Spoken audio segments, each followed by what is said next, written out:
Hello and welcome to Steven University, or this week as we should call it, Steven Tag Redux. It's good. It's Steven Tag, Chris. It's back. That world famous Steven Tag bit that I'd forgotten about and had to Google the clip of the original episode to remind myself of the rules of Steven Tag as it was in its original appearance. I mean, what a fun... To be fair, and we'll get into the quick synopsis in a second, but to be fair, what a fun little way to sort of, like, bring back something from the old show. Not choose something, like, overly iconic, but choose something kind of, like, that was definitely present and links you to the past, but isn't such a thing that it's, you know, that it's like Rogue One having that guy from the cantina show up. I've got the death sentence and 12 systems, you know, that guy. Like, it's not so overt. It's like it's such a small thing from the original, and it's not like they're using it to tell this story. So yeah, I think it's okay. Even if I did have to go, Steven Tag, what was Steven Tag again? That was when Garnet looked like Steven. Oh, an Amethyst. Yeah, I remember now. And then I had to watch the clip. I don't think having to work out what it is an issue at all. Yeah. Yeah, but I thought it worked fine in the end. Even though at first I was like, "What was this again?" I stuck with it. I just watched. I was like, "I'm sure I'll remember what this is," and I did. Yeah, but I couldn't remember it, but didn't. I was just like, I wonder if this was it was in the show at some point. Like, you know what I mean? Yeah. And it's not like they don't re-explain the rules of Steven Tag. Yeah. Like, surely people. Has this come from Discord conversation? Surely people didn't.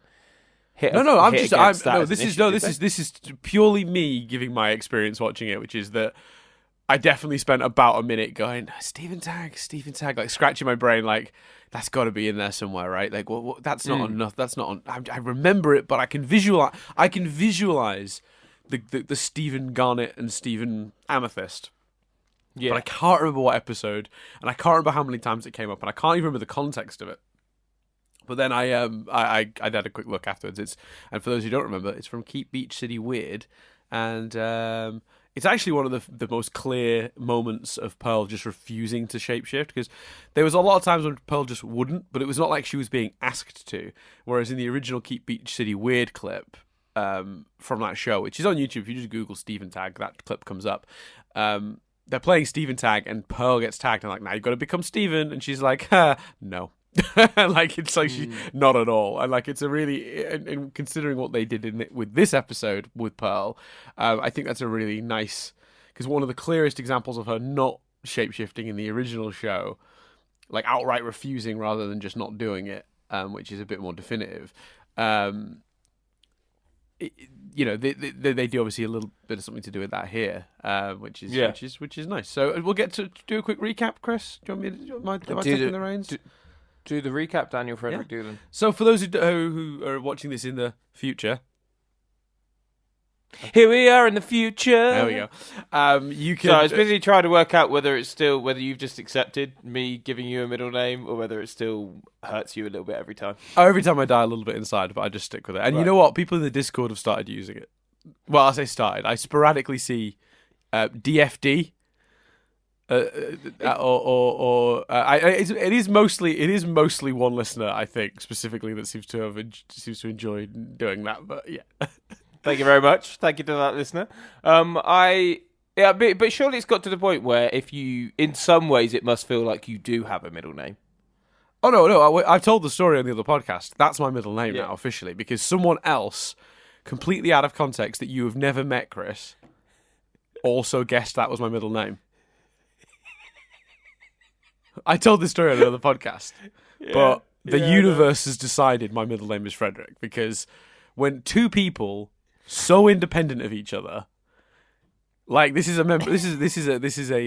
staff member of mine from a job from 2 years ago, and she was like, I told her I didn't have a middle name, and she was just like, let me think. Yeah, she just looked at Frederick straight away. It wasn't even like she guessed like 8 names and got there. Straight to it. And this could not be a person you have there's no way you could know this person, have communicated with this person. It's like, do you know what I mean? You're too separate. So the universe decided, Chris, that my middle name was Frederick, because you gave me that middle name in uni when I told you I didn't have a middle name, and so did that other person, and that is just too much. That is too much obvious that the universe is giving me the middle name. So yeah, but I enjoy that story. I enjoy the story about the person who listened to the podcast and was just randomly one day like, no, but your middle name's Frederick, isn't it? And you were like, no, people think my middle name's Frederick. Yes. Because Chris has won, but yeah, that's true. That's also a thing not. that happened. Right. Anyway, Daniel Frederick Doolan. Yes, let's read. And also, whenever you say my name normally, you say it right. You say Dan Doolan. But whenever you do Frederick, you add an extra D to my surname. Daniel Frederick Dooland. Dooland. It's always, whenever you do it that way, you always add an extra D, and I don't know why. I've given up questioning that also. Anyway. Panaz. Hey, Dooland is not. I've lived. I feel your pain, but I've also lived a life of Billington. Billington is my favourite. I think I've said it on the podcast before. TON is nothing like HAM. I don't know how it happens, but it does. So... I think they've read the first part of your name, gone, yeah, I got it, and they've just guessed the rest. Yeah, They've skimmed your name. It's too long otherwise. I feel your Dooland pain, which I'm guessing you get a lot. No, it's just that one's just you. That one is just you. Oh really? You don't get a lot of Dooland? No. Because most people see that there's clearly not a D at the end of it and say Doolan. My dad calls you the Doolan, if that helps.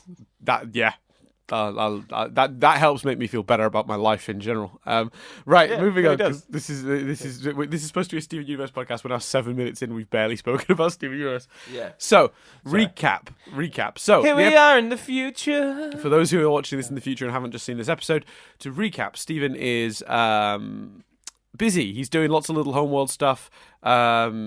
He's not got time for anyone. It's very reminiscent, actually, in a nice little echo of there's the Together Breakfast episode from the early show where the gems are all off doing stuff and he just wants to spend time with them. And at the time, it's really interesting because you sort of, the gems come across as like they're quite. They're not caring for this kid properly. He obviously just wants to spend time for you, make time for this kid. And now it's the opposite way around. And you feel sorry for the gems, but you kind of understand why Steven's doing what he's doing. Basically, they get snowed in, and it's an excuse for them to spend some time together, but he just still wants to get work done while he's snowed in. And it becomes a very amusing game of Steven Tag, returning, as I mentioned, from Keep Beach City Weird, where the gems basically, once tagged, have to shapeshift into Steven. And then the goal is obviously to turn as many people into Steven as possible. There are only 4 people who can play the game, so very quickly 3 of them are turned into Steven, including Pearl. There's a big moment there we'll come back to. And then the 3 of them chase down Steven, assuming fusion versions of Steven, which was, the greatest thing that's ever happened on television. It's that simple. The Opal Steven, we'll come back to it, but dear Lord. And in the end, they win. They tag Steven, and that they say he has to become Steven Classic, which he does reluctantly at peer pressure from everyone, including Cat Steven. And it becomes a point of, but you need to stop seeing me this way. This is who I was. I'm not this guy anymore. I'm different now. I'm older, and it sort of becomes obvious that's not really what they were going for. They were just remembering more fondly a time when they got to spend more time with Steven. And then the game gets updated when they all sort of make up, and now it's if you get tagged, you have to become current Steven. And we get to see Garnet do it, but none of the others, which is so disappointing. I really wanted to see Amethyst tagged and turn into current Steven, and Pearl tagged and becomes current Steven, with her nose still intact, because for some reason she cannot shift that nose, which is just the best bit about the design. And yeah, it's like a fun little story with a bit of a message, nothing too deep. Thoughts, Chris, in general? I thought it was fantastic. I think it's probably my second favorite episode, alongside the Pearl episode. Okay. I thought it was. I see what you're saying about nothing too deep, but I thought it was incredibly meta. Like, you could view it, and it's funny because the show, at least that I've seen in my limited, exposure to what people are thinking about it. This show could have easily had people going, "Oh, we don't like stressed older Steven. We want young Steven back. We don't. Oh, it's a bit weird him being an adult. Like, I wish he was a kid again." And if the show had received that backlash, this entire episode could have felt like an answer to that, which I think is fascinating. I love, as I've said before, I'm a big fan of shows about monsters where there's no actual monster for an episode. I think that's just always fun, always interesting. I always find those episodes appealing, and Steven Universe has done episodes like this before. The main show, the original show, shall we say? And so I'm a bit of a sucker for that kind of episode. But I just thought, whereas last week's whatever it was called, a very special episode, whereas that felt like fun that didn't, to me at least, kind of have a meaning or have anything deeper.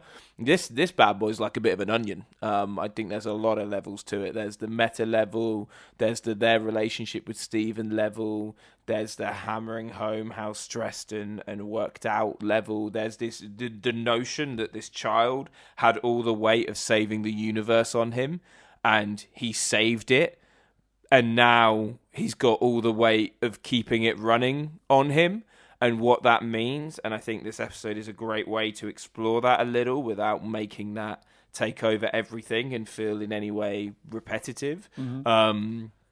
I thought it had some amazing fan moments, but like in the best way, unlike the fan moments in Change Your Mind of, the New Fusions and the fan moments in a very special episode of the New Fusions. It felt perfect because it felt like we didn't need the coolest thing about the Steven versions of those fusions. The coolest things about the Steven version of those fusions is how they look and a little bit of how they act. We don't need an episode or vital minutes taken up to exploring them. So actually using that freeze frame movie style graphic to do it, I thought was perfect. So I think it was very layered, a whole lot of fun, and thoroughly entertaining. Dan, really enjoyed it. Yeah, it's funny because my initial reaction was that it was exactly that, with the exception of I was a bit concerned that the message was a bit on the nose. I don't know why my initial viewing came out that way, and I was just like, I'm not too. I don't know if the message is that clear and it's a little heavy-handed at the end. I don't know. I'm not sure. Like I wasn't saying it was bad. I was just like, I'm not decided on that episode. And I rewatched it this morning. Admittedly, less tired because I'd slept something. I hadn't got a lot of sleep, but I'd gotten some sleep, which is more than I could say for where I was last night, having worked a bloody God knows how many hour shift and then immediately come home to watch Steven Universe. But I certainly. I mean, I'll say now that I had a much better experience watching it this morning.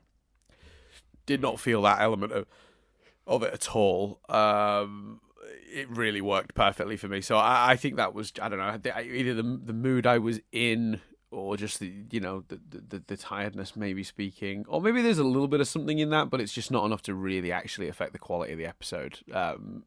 Maybe there's a tiny bit of something that, sort of edged, like, just a fraction of something that maybe is a bit heavy-handed about it, which sort of brought that out, but it's not that big of an issue. So on a rewatch, you just go with it. What I loved most about this, I think, and it's not my second favorite. I think if we're talking about just the fun romps, I cannot tell you still how much fun I had watching the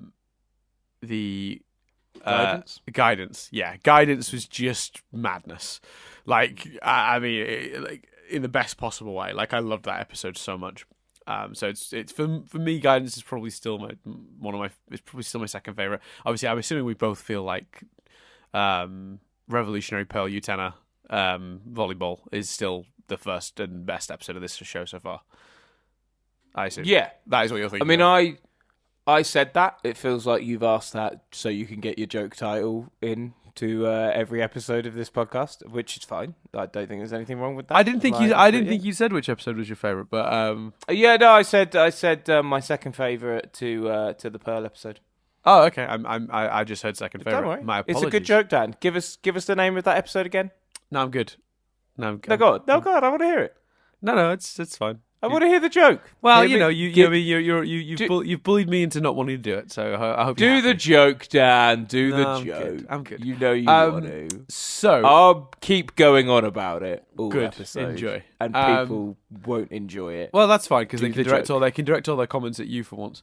Do the joke. They No, won't because they know I'm not going to read them. Do I the know. joke. I honestly like after last week's 2 episodes, I genuinely wish I didn't bother reading the comments. Like, no offense to Why? anyone. People but- negative? Well, it's just once one person has pointed something out, I don't need 7 other people to do it. There were like 15 comments on the Aquamarine episode, and about 10 of them were all saying the exact same thing. And I'm just like, did not one of you guys just read and check that someone else hadn't got there first? Like, it's not. We don't have a lot of comments on our videos. Like, have a look, please. Everyone said the exact same thing, and I get it. I understand. Like, at some point, you just like you're listening, you don't agree or whatever, and you want to put it down. But come on, I don't 100% agree with the distinction. By the way, a lot of people were saying basically that my complaint about her not being a threat anymore doesn't make any sense because she no longer has the diamond bow weapon. To which I respond, I mean, all right, yeah, okay. You can explain away why she's physically not a threat anymore, but it doesn't change the fact that the last time we saw that character, they were a threat, and seeing them reduced to not being a threat now is a bit of a joke now, story-wise and She narrative. also had a lot of skills. She also had a lot of skills on her own merit, I think. Yeah, I mean, I get it. Like, the weapon was an overpowered weapon, like, for sure, and it is what she did a lot of the damage with. But like it doesn't change the fact that they've made a character that previously was threatening nothing. And as much as you can fansplain it and go, well, she doesn't have the weapon anymore, that doesn't really change the fact that that's physically what they did, and how that affects her character is I taking someone who used to feel like a threat to the show, making them a joke. Is problematic. Just because you can explain it doesn't change my feelings on it.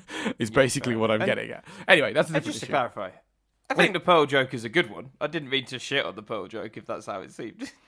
No, I'm just. You can do it all episode. It doesn't matter. It's going to bounce right off me because I spent all last week reading about Ruby's, about Aquamarine's bloody bow, so it's fine.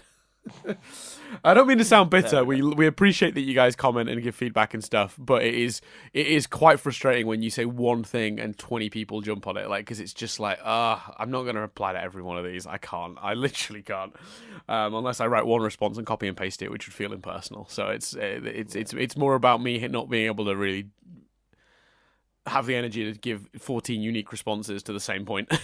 Anyway, different story. Moving on. Here we are in the future. And Dan's beat down. What were we talking about? The episode. Yeah, so it's for me. It's not. It's probably maybe my third favorite. It's up there. It's certainly one of the best episodes of this show we've had so far. And even though I had some initial misgivings, I think my rewatch this morning, I just had such fun rewatching it, which is interesting because I kind of had not completely the reverse. But I certainly didn't enjoy the Lapis episode, which we'll get to in a second. Well, we'll get to in a second. We'll get to next episode. The Why So Blue episode, I think I slightly enjoyed less on the second viewing, which is interesting. So they kind of flipped in my perception of them. This one, yeah, I think this is great. I think this is a wonderful episode. I think there's so much about this that works. As you described it, Chris, it is much like an onion. There's a lot to unpack with it.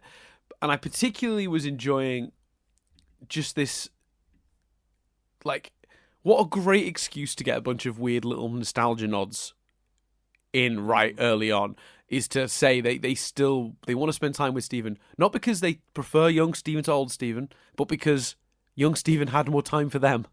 And that's really sweet as a notion.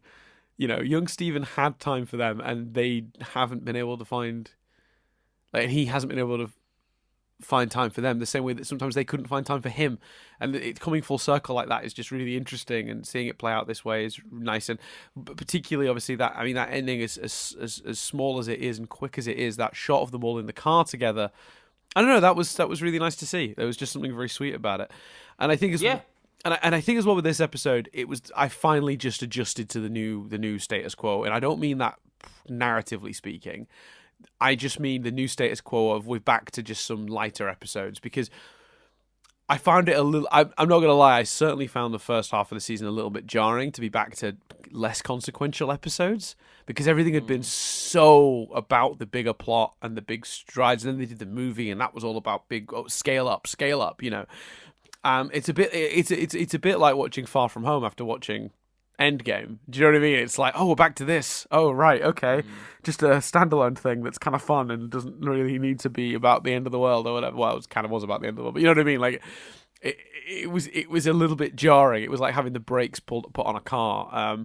And while it didn't really stop me from enjoying any of the previous episodes, they weren't gelling with me. And I you know what it was? I wasn't relaxing into it. That's what I wasn't doing. I wasn't just going with it, you know. And I felt myself watching this one, particularly that second time this morning, just going, "Oh, okay, it's this now. We're back to this. This is the thing the show was in the early days, where the emotional storylines and the bigger world building stuff was always a bit more subtle. A bit you had to kind of you had to look for it a little. I remember multiple podcasts, Chris, where you would be like, wasn't for me, and I'd go, okay, it's a little subtle, but if you analyze this, what they're saying might be this, and that there's this, and you can read into this. And I was having, and not that you weren't picking up on it, because you just as a first-time viewer and not really sure if you should be looking for stuff like that. Initially, you weren't. Do you know what I mean? Because you weren't really sure with animated shows.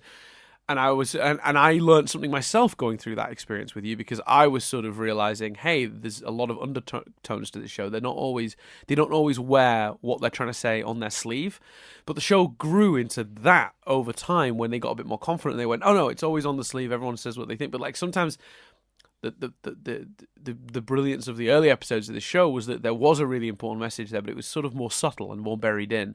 And while I didn't think this was particularly subtle on my first viewing, and I think that's just because they very clearly say how they feel at the end, I think there's actually the extra layers that come with it, and the full circleness of it. That is all subtle and embedded. And I picked up on it more on my second viewing, and I think that's why my viewing of it improved. So anyway, that's end Dan rant.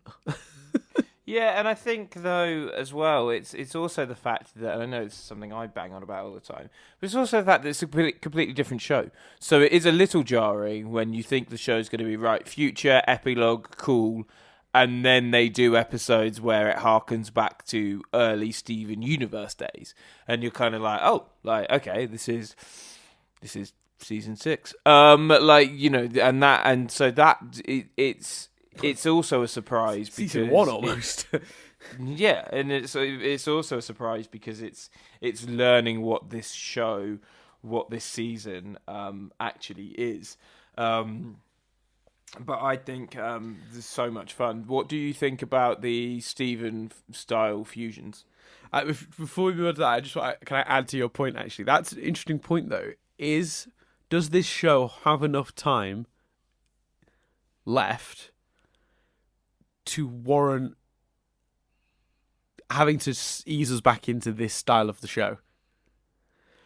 Because there was a debate in my work recently about the film Knives Out, and in one person's screening, everyone had been laughing from pretty early in the film, because the film has to sort of like ease you into the fact that you're allowed to laugh at it, because it's a murder movie. There's a death straight up top, and like you almost, and because it's got this Agatha Christie vibe, you don't know if it's supposed to be funny or if it's like being funny by accident for the first few minutes. And in my viewing, everyone had been laughing really early on, like they gelled with it pretty quickly. But a colleague of mine, their viewing had taken the crowd about 30 minutes to warm up to the jokes. Because it was almost like they weren't sure, and I was like, "Wow, that's quite a chunk of the movie to not really be enjoying the comedy." By the time they were into it, with how long was left, like an hour, an hour and a half, whatever. So, and it was just a really interesting thing. It's like, how quickly can you get people on board? Someone said last week as well in a comment, and I thought this is a strange thing to point out. They said something like, "You guys are really banking on there being only 10 episodes." No, we're not banking on that at all. Where we were simply observing at the time that there was no news of new episodes. We knew it was going to be a very short series. It certainly can't be as long as 50 because they weren't in production as long. It was always going to be somewhere between 10 and 20. They'd only announced the 10. No indication of episodes coming after that. 10, realistically at the time, was a very possible ending point. So we were reviewing episodes in the context of that.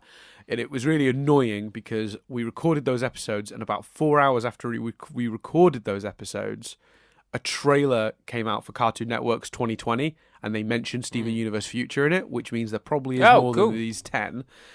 Oh, awesome. But that meant we also got a handful of comments about that. Like, it was 3 or 4, like, one after the other comments of just like, but the trailer, and it's like, I know we recorded this before that. Like, I know you don't know that, but we did. I promise. Well, yeah, and so, but also, like, and I really don't want to turn this into answering fan questions, but I definitely wasn't banking on it only being 10 at all. Want it to be 30, 40, 50, like, absolutely. Yeah. And you know, my question of does this show have enough time I didn't know that news. So, like, literally I'd have been like, well, I hate to sound like a broken record, but is it more than 10? Knowing it's more than 10, absolutely, this show's got time.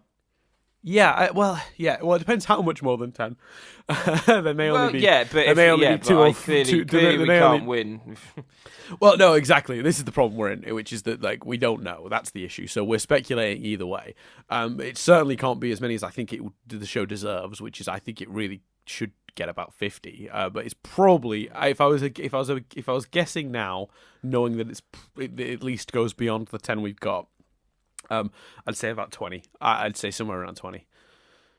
Yeah. And that's good because I was a limited series. So. And that's good because all that I've come away from these episodes thinking is I really want a Peridot episode, because if we're doing our tick list, and this week, by the way, the thing we ticked off was Pearl shapeshifting tick. We've been talking about, like, which is the stuff they wanted to show us before they go away forever. Pearl shapeshifting tick. Peridot fusing. That's my tick. That's the thing I want to see tick. I want to see a fuse. I don't care if I see a fuse with one person, everyone. I don't care. I want to see a Peridot fusion. Just to you know, do the comments for you, Dan. Obviously, technically, we did see Pearl shapeshift into Rose. Yeah, but that was Pearl shapeshift to complete her character arc. I don't think we're going to get that comment. That would be a very strange and obtuse comment to make, Chris. Yeah, just saying. Cool. Do you agree with me that we got like just the right amount of moments of that? What, for the Pearl thing or in general? No, the all the fusions and stuff. Do you think do you agree with me that the movie titles format was a good way of doing that? Yeah, it was. I mean, technically they're not. I mean, they're not Steven fusions. I mean, it was Sardonyx. It was Sugalite. They were just shape-shifting to look like Steven. So the personalities wouldn't have changed, thankfully, because that would have been a really fascinating experience. I just mean the visualization of them is slightly more... That's all, that's all, as you pointed out, that's really all you need from them. Yeah. Was just to see what they look like, get them a couple of seconds of action, and then move on. And it was just a lot of fun to envision. And my personal favourite was the Opal shooting the Garnet arrow, which was just a fucking ridiculous visual. I'm not gonna lie. But then I'm not gonna lie. For those who don't remember how this ends, or how the game of tag ends, the Garnet sort of tricks Steven a bit by splitting into Ruby and Sapphire, and Steven takes out the Ruby thinking it's Garnet because he's been being chased by 3 Stevens all episode, and then it turns out Sapphire has also done it, but Sapphire's Steven hair goes over her eye. And it's just adorable. So good. It's the cutest little design. Honestly, I can't even. Yeah, I literally can't even. I'd put that little Sapphire Steven in my pocket and carry it around with me all day. It's adorable. It's like you literally just want to pick it up, put it on your shoulder, and just be like, "You're my pet now." Pat it on the head and then just live your life with it there. It's a very cute design. It's a very cute design, and it was also really cute to see Steven turn into his old self, but with his new shirt on, and see how much he's grown, because that shirt basically was like a fucking tent on him. Yeah. Amazing.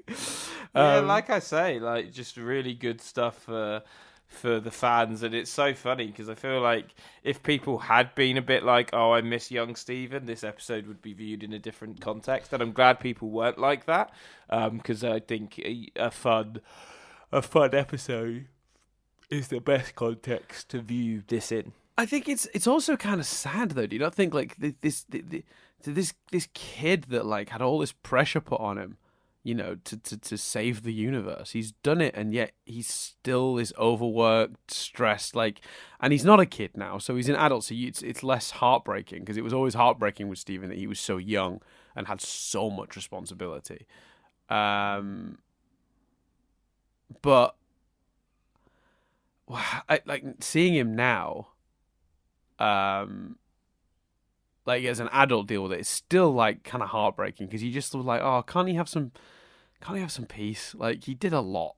Yeah, completely agree. Can he have his childhood now, maybe instead? Like, because he kind of lost his childhood, you know. But I think that's that story of what do you do with what does the soldier do when the war ends? You know. Yeah, absolutely, 100%. I think they're doing that story with Stephen as well as with Jasper potentially. So.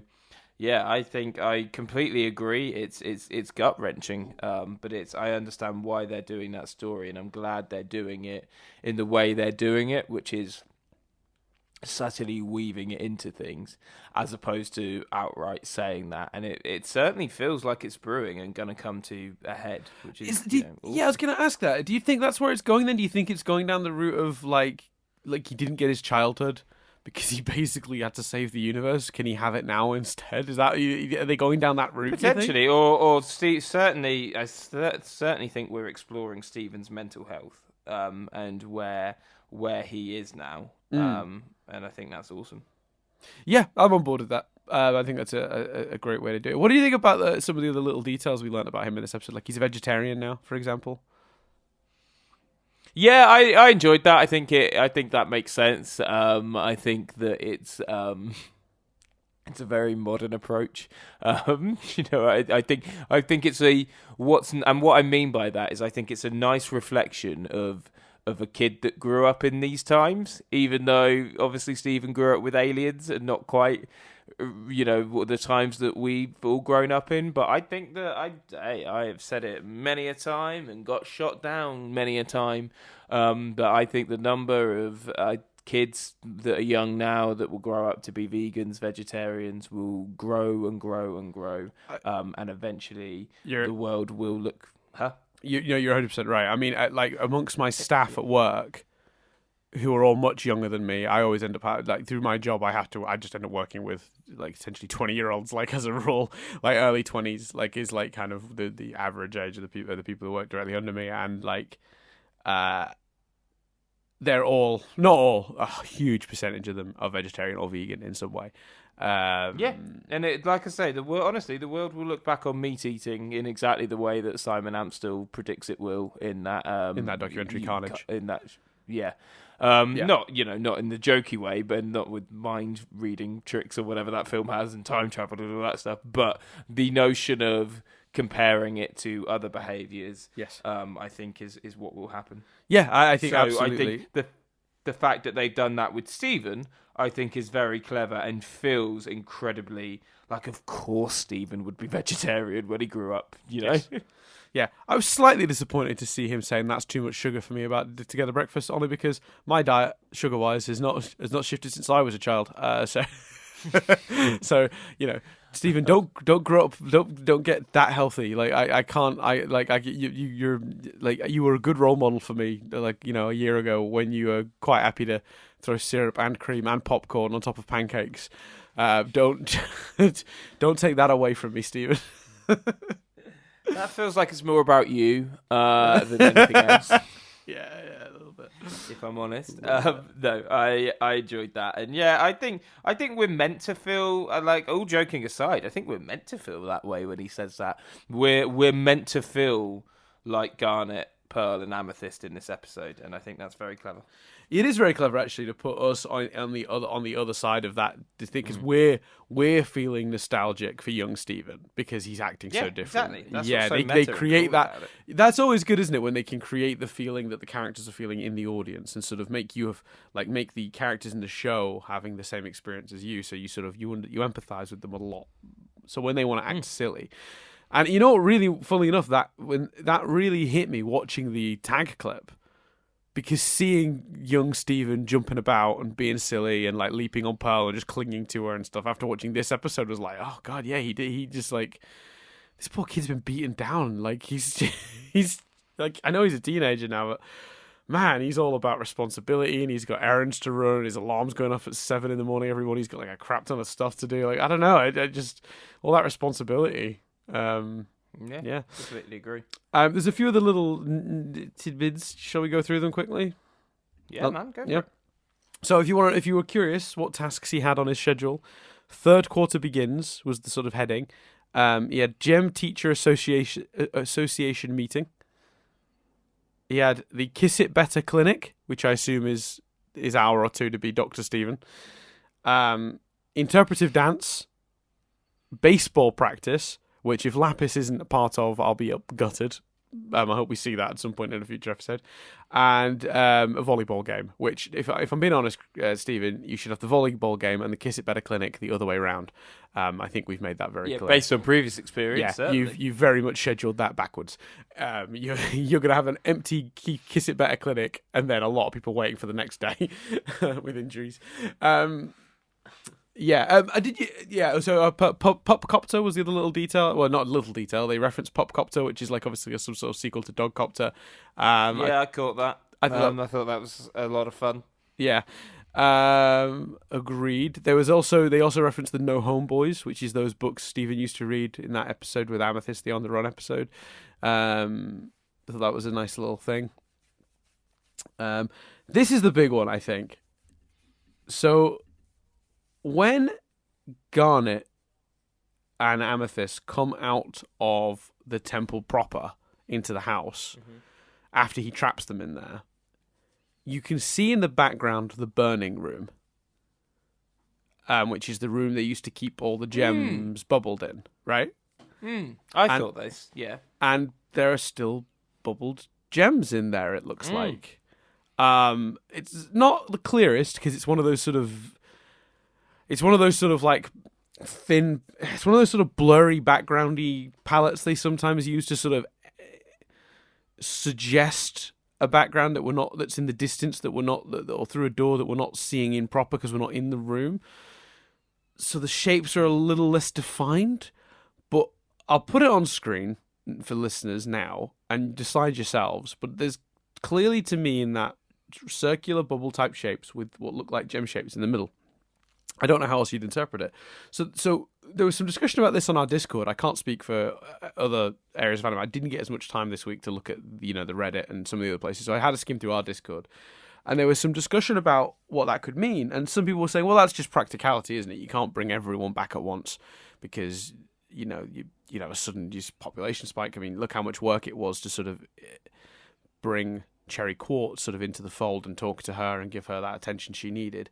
Maybe that's the thinking, but it also doesn't seem like in Steven's nature to want to leave these gems that he can absolutely heal at any time just trapped while he goes and plays Steven tag. It's a bit confusing for me. I'm not 100% sure. I mean, some have suggested. I mean, even I sort of might have brought up this in the which is maybe it is just an old background palette that they've not updated. And it was a bit of cost cutting to use an old background palette, and it happens to have those circular shapes, and they're like, maybe people won't realize or think what that is. But yeah, it's clearly, or maybe they didn't even notice. Maybe they were just like, that's the burning room, and they moved on and they didn't think about it. But with the show that normally pays so much attention to detail, I find that hard to believe too. So I don't know how I feel about it.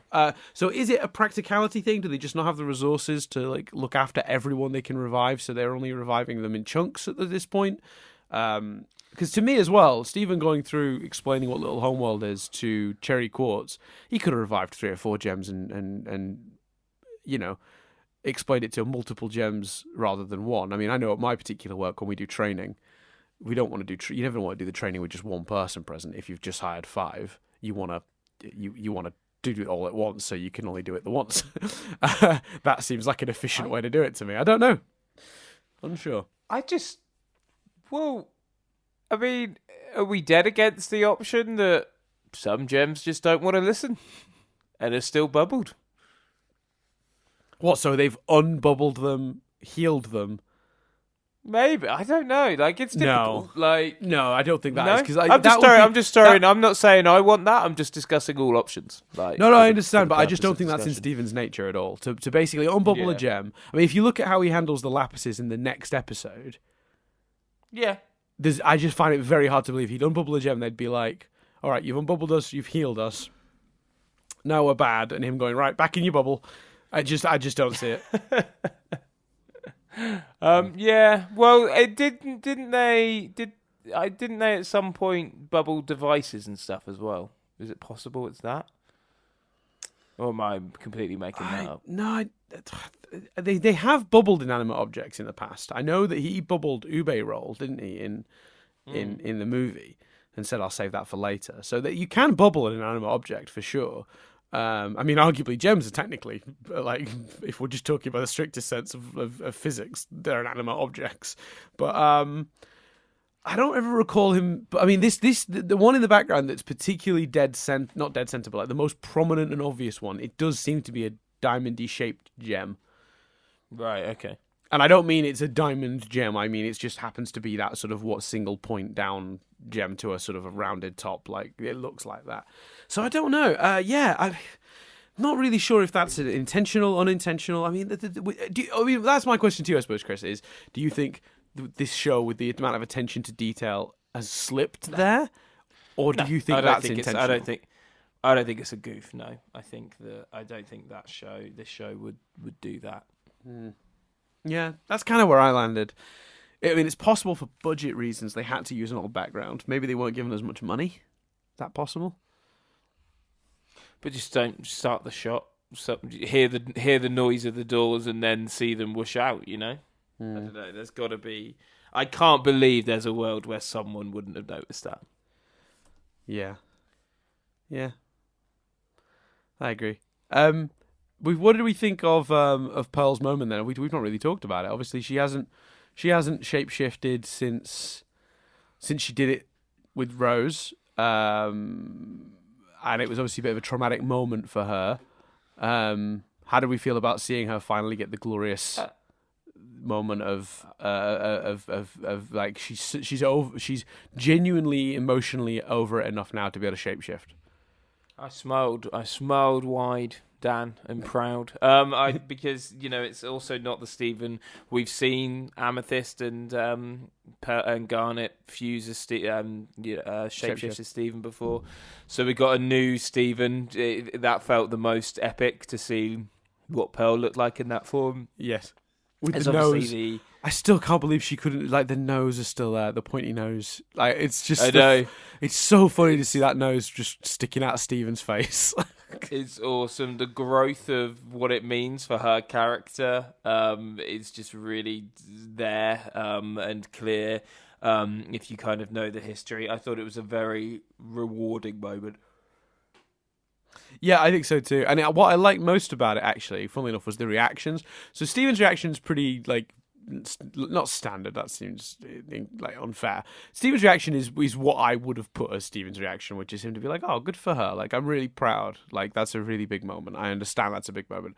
But what I liked was actually Garnet and Amethyst's reaction, which was to basically squee, like they couldn't believe what they were seeing, and then hug her, which is like in the moment you're just like, that's sweet. But when I rewatched it, I was like, oh, that also tells us another thing, which is that no, this isn't something she's been doing the last year or so while we've been away.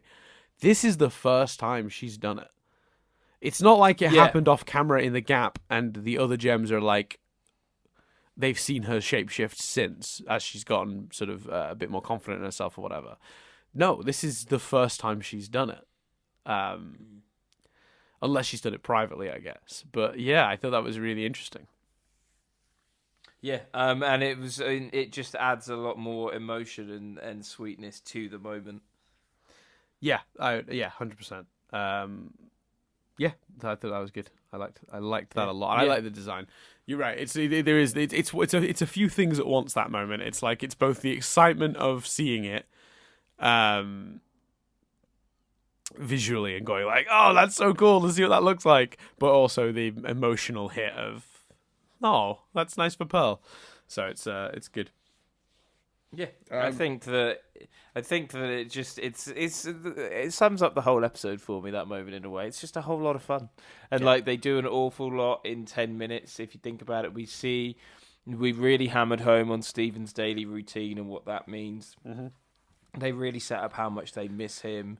The snow day, I really loved the humour when he goes out the door and he gets covered in snow, and then he goes to the warp pad and he also gets covered in snow. Yep. We see the fight. So we see a bit of action, we see the emotional resolution. Like everything is given time. Yeah, I think it's a whole. And lot of there's fun. even it's on a comedy in the initial tag chase before it becomes more of a fight. So like, Amethyst shapeshifts into the picture frame flat to trick Steven, because she's obviously a master shapeshifter, and then the camera sort of pulls out, and the Garnet Steven is trying the same trick, but can't do what Amethyst can do, so she's just holding up an empty frame over her face. That's such a fun gag. I laughed so much at that. I also loved when Pearl's chasing him, and to get her to distract her, he throws his shirts onto the ground, and she's like, "No, I just folded those." Which is just such a funny idea. Although, were they the red shirts? I presume he doesn't wear those anymore. Yeah, I guess. Yeah, I think it, but maybe they've kept them. You know. Yeah, but she's just folded them? I see what you mean. Does that mean they've just been washed? Does that mean they've just been used? I don't know. They look tiny. Yeah, that's a point. That's a what? Forget this. Are there gems bubbled in the other room, Dan? Why is Pearl folding and ironing shirts that don't need folding and ironing? Yeah, because even when she holds it up, it looks like size-wise. I mean, then again, the sizing in this show is all over the place, particularly in this episode, actually. There's a shot with Steven when he's with Garnet really early in the episode where he looks about the same height as he used to, which they really emphasize his tallness in the rest of the episode for obvious reasons. I don't know. Some of the fusion sizing, like Alexandrite is about the right size, but Steven comes up to Alexandrite's knee in a way he probably shouldn't. Like, I don't know, it's a whole thing. We haven't actually talked about that. The Alexandrite Steven as well is completely badass. Oh, brilliant. All of them are. They're fantastic. Yeah, you're right. So what's with the shirts? I don't know, Chris, is the answer, I suppose. It's a funny joke, though. No, Steven, I just folded those. It's great. I also enjoyed Amethyst's line, "You had a better work-life balance when the diamonds are trying to destroy the planet." Which is a sentence I literally wrote down word for word because I just wanted to be able to quote that. There's honestly, like, I feel like we've not done great. I feel like we've been sniping with commenters and not done anything but gone really good. But this is a fun episode, and there's I don't know. Yeah, my main thing is really good. Yeah. One last thing actually that I did forget to mention is the Super Smash Bros. Referencing, which is in promotional material for the Super Smash Bros. Game. Whenever they announce a new player, they have like a little cutscene where some of the characters a new character, where some of the existing characters are fighting, and then the other character will show up, and it'll do that thing where the two lines swish across like they had these cards in this episode where it names the character, and it says that such a body has joined the game. So all episode, whenever one of the new fusions showed up, as you pointed out earlier, they have the Super Smash Bros. Style cards, Sardonic Steven, whatever. And then when Steven finally decides to play, he says, "I joined the game," in the same sort of, like he does the quote from the Super Smash Bros. Material. So the whole episode has a running sort of reference of Super Smash Brothers, which I think is really cool. Did a little part of you, speaking of Steven's "I'm going to join the game," did a little part of you think, is he getting wound up enough to pink Steven? Well, okay, so honestly, that did not occur to me because it was just kind of like fun and frivolous. So I was just that I feel in my head I must have dismissed that because, or not even, it didn't even occur to me because it was such a light topic. Whereas obviously with what previously he's turned into it when it's been discussion of his mother or when he's been an actual threat. But you are not alone in thinking that. There were a couple. I definitely saw a couple of comments in the Discord about people wondering whether it was going to it was going to turn dark, and he was going to turn. Well, I will say I'm so glad they didn't do that because, like, I don't want to think of that's always been about mum issues or mother issues or Rose issues specifically, obviously, or people winding him up and poking him. I didn't like the notion that Garnet, Amethyst, and Pearl could do that, and when I was watching it, I did think it, and I was so glad they didn't go down that route because I'd have felt awfully conflicted about it. Yeah, I 100% agree with you. You were not alone in wondering that, because even though I didn't, like, a few people mentioned it in our Discord. So you certainly weren't alone. It did not occur to me until I read someone say that, and then I went, "Oh yeah, they could have gone down that route." For me, it doesn't quite fit for the reasons that I would have probably objected to it if they'd done it. If that makes sense, which is pretty much what you just completely. I completely share that opinion. Yeah. So there you go. So that was Snow Day. We said we were excited about this one when we did the episode title sort of rundown. Because I think it was suggested it was, no pun intended, a bottle episode. So I think that's what it was. And like I say, I'm always drawn when there's no, when if it's a comedy where if it's multicam and multiple sets, if they do an episode just in one place, or if it's a show where the idea is they fight monsters and they don't fight any monsters. Then I'm always a big fan of that. So, yeah, on board. Cool. So, thanks for go on. Sorry, I said cracking. Yeah. Thanks very much for listening. I honestly, it's worth that. It's worth reiterating. I'm not getting at the commenters.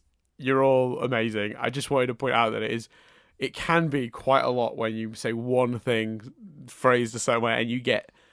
And it's happened on every episode we've put up so far, like the anime stuff from the week before.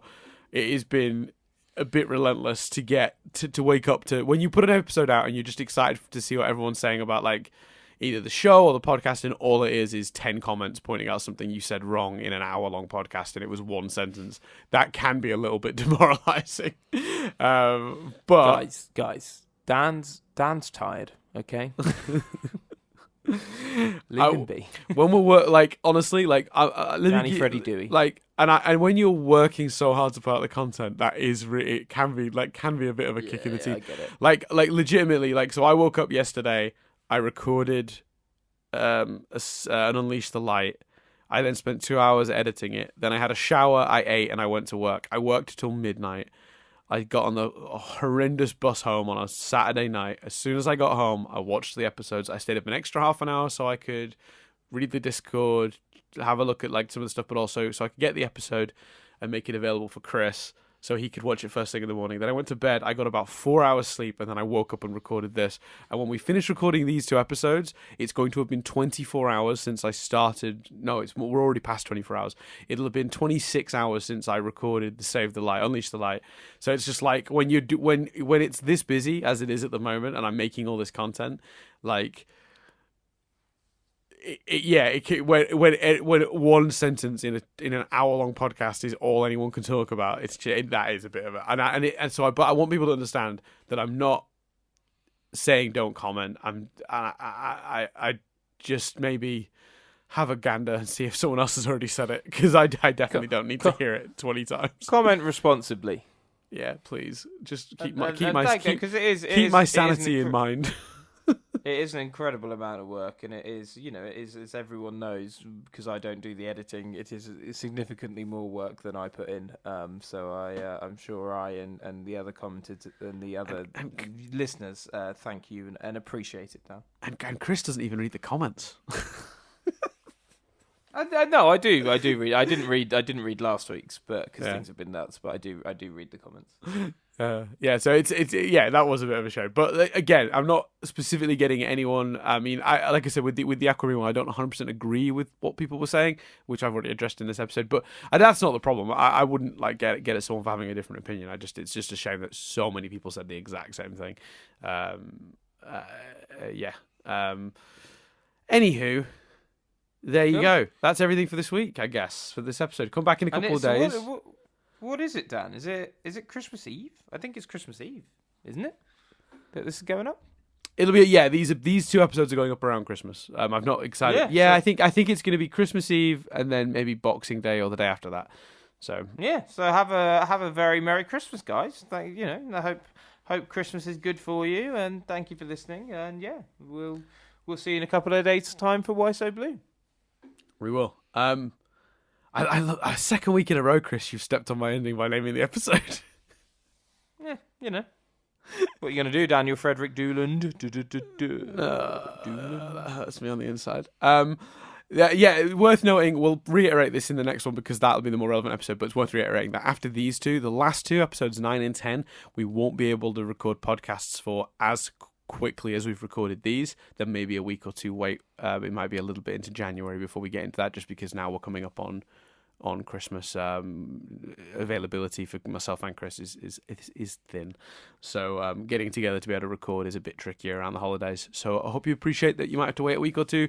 There will still be content on the channel though. I've been working on something extra that's probably going to start Saturday the 28th and take us through to around the 6th of January, and it may very well be a video a day. There you go, peeps. Yeah, keep your eyes out. And it's very much. It's sadly, in an ideal world, I'd have done it with Chris, but there's just no way. So it's just me. So don't be disappointed when you see the title of it and go, "Oh, this is that thing Dan mentioned," and it is just my voice monologuing at you. For the first one is nearly 20 minutes long. I'm sorry. Hopefully, people find it interesting, but we'll come back to that. I'm sure they will. We'll see. I'm excited. I'm not 100% sure I know what it is. No, you definitely don't. I know. It literally it came to me the other day, and I just did it. I've intentionally chosen like this, like a format that's just like really simple to make, so I don't have to put a huge amount of time into it, because otherwise I'm just committing myself to even more agony and pain than I'm currently already in. But like I found a way to do it that's quite nice and quick. And it may even continue beyond the 6th, depending on factors. So we'll see. Nice. Yeah. So, for potentially another 10 days. God, it might actually be 20 days worth of content. We'll see. We will see. I mean, that's basically what I've been doing with the Unleash the Light videos. It'll kind of replace those once I'm finished with that. I'm hoping to have finished with that within the week. So there you go. Anyway, moving on. Thanks very much for listening. As always, subscribe if you haven't already. Like, comment. Do comment. Don't be discouraged from commenting. Just gander first. Reviews, all that stuff. Patreon.com/nothingbutstatic. We love you. Thanks very much. I've been Dan Doolan. I've been Chris Billingham. Come back, of course, next time for Why So Blue, and have a very Merry Christmas.